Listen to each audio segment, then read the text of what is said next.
Alam natin kung gaano kaimportante ang musika sa isang kasal. Ito ay makakaganda o makakasira ng mood ng isang event. Pero paano kung ang nag-imbita sa iyo sa kasal ay hindi mga tao? Ngayong araw na to pag-usapan natin ang isang nakakakilabot na kwento. Kwentong nakakapanindig balahibo. Ito ay tungkol sa isang famous singer na naimbitahan kumanta sa isang kasal ng mga multo nang hindi niya alam.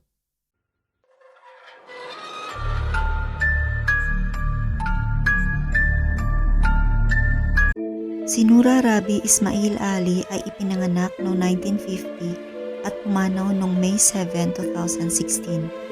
Siya ay isang Kuwaiti folk singer. Siya ay kilala na isa sa pinakasikat na folk music artist sa Gulf region.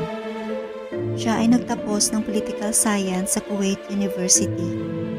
Si Nura ay sumikat sa mga local area ng mga Gulf countries. Siya ay natuto at magaling magtugtog ng oud. Nagsusulat din siya at nagko-compose ng sarili niyang kanta at siya ay kilala sa kanyang katangi-tangi at magandang boses. Siya ay lumaki sa mga artistic na pamilya. Ang kanyang nanay ay si late artist Sana na kasama sa banda ng late artist Huda Al-Muhanna. Ang kanyang nanay ay tumayo ng sarili niyang banda at doon nagsimulang sumali si Nura nung siya ay nag-aaral pa lang ng sekundarya. Nang ang kanyang ina ay nagretiro, ipinagpatuloy niya ang banda hanggang siya ay magretiro noong 1997. Ang biglaang pagretiro ni Nura ay kinwestiyon ng marami at masagot lamang ang mga katanungan sa isang interview. Ngunit tumanggi si Nura na magpa-interview kahit kanino. Ngunit may isang journalist na nakumbinsi si Nura na magsalita. Ngunit ang copy ng audio recording ay nawala at ang nag-interview sa kanya ay namatay ilang araw lang pagkatapos ng interview. Ayon sa mga ilang nakakaalam, ang kwento ni Nura ay ganito. Noong taon 1997, si Nura ay nakatanggap ng isang tawag galing sa isang babae na nag-aalok na siya at ang kanyang banda ay kakanta sa kasal ng kanyang anak na isang fan ni Nura. Si Nura ay tumanggi nung umpisa dahil puno na ang kanyang schedule. Ngunit kinalaunan siya ay pumayag dahil ang babae ay makulit at nagmamakaawa sa kanya. Kahit sinasabi ng kanyang instinct na parang may mali at kakaiba sa sinasabing kasalan. Ang kasal ay nakatakda ng alas 10 ng gabi. Alas 9 ng gabi, si Nura at ang kanyang banda ay dumating sa lokasyon ng wedding party. Sinalubong sila ng tatay ng bride. Sila ay pumasok na sa isang malaking bahay na puno ng mga tao, dekorasyon, mga ilaw at pagkain. Simbolo na may isang magaganap na party talaga. Dinala sila sa isang kwarto para sila ay makapagbihis at makapaghanda. Nang sila ay tapos nang magbihis at ready na para sa party, isang matangkad na maputla na babae kasama ng ilan pang mga babae ay dumating at binati sila. Pagkapasok nila, ang temperature ng event hall ay sobrang init. Ang isang babae na kasama ni Nura sa banda ay nagsabi na parang may kakaiba siyang nararamdaman. Sinabi ni Nura na yun din ang kanyang nararamdaman. Si Nura at ang kanyang banda ay pumwesto na sa kung saan sila ay magpiperform. Nang tumingin sila sa paligid, nakita nila ang groom na nakasuot ng kakaibang damit. Parang ito ay mula pa sa ibang kapanahunan. At nakita din nila ang bride na nakasuot ng itim na damit na may mga puting tuldok at natabunan ng mamahaling bato. Ang groom at ang bride ay hindi gumagalaw o tumitingin kahit saan. Sila ay nakaupo lang na parang mga estatwa. Nagsimula na ang party at ang banda ni Nura ay nagsimula ng kumanta. At nang ang banda ay nagpahinga, si Nura ay pumunta sa second floor upang maghanap ng mapaghingahan. Ngunit napansin niya na ang paligid ay kakaiba. Ang sahig ay may masangsang na amoy na parang hindi ito nagamit ng matagal na panahon. May nakita si Nura na isang bukas na kwarto, may isang maalikabok na kama na parang hindi nagamit ng matagal na panahon. Ang kwarto ay madilim, ngunit dahil sa sobrang pagod, si Nura ay nahiga at nakatulog. Siya ay nanaginip ng kakaiba. Sa kanyang panaginip ay nakita niya ang isang nakakatakot na babae. Ito ay nakaitim na damit, sumisigaw at tumatakbo at hinahabol siya. Si Nura ay nagising na takot na takot. Napansin niya na parang bumukas ang pintuan. Paglabas niya ng kwarto ay ginulat siya ng isang bata na lumabas sa isa sa mga kwarto at tinatawag ang kanyang pangalan.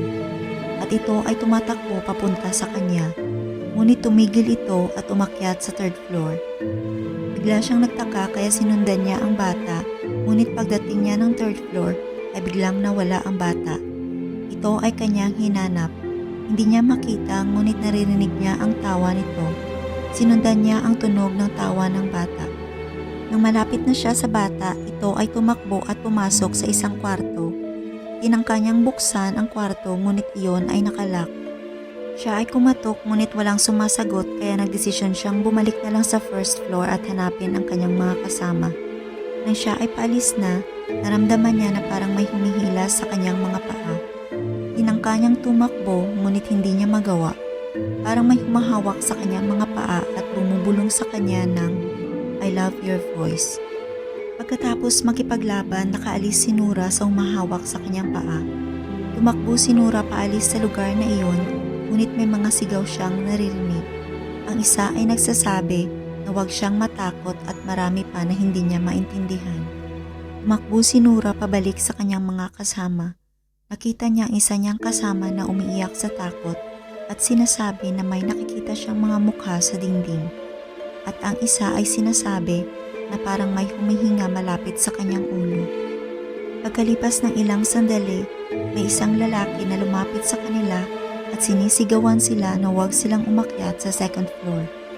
Takot na takot, sinabihan niya ang kanyang mga kasama na magpalit na para makapag-perform ulit at matapos nang sila ay makaalis na sa lugar na iyon.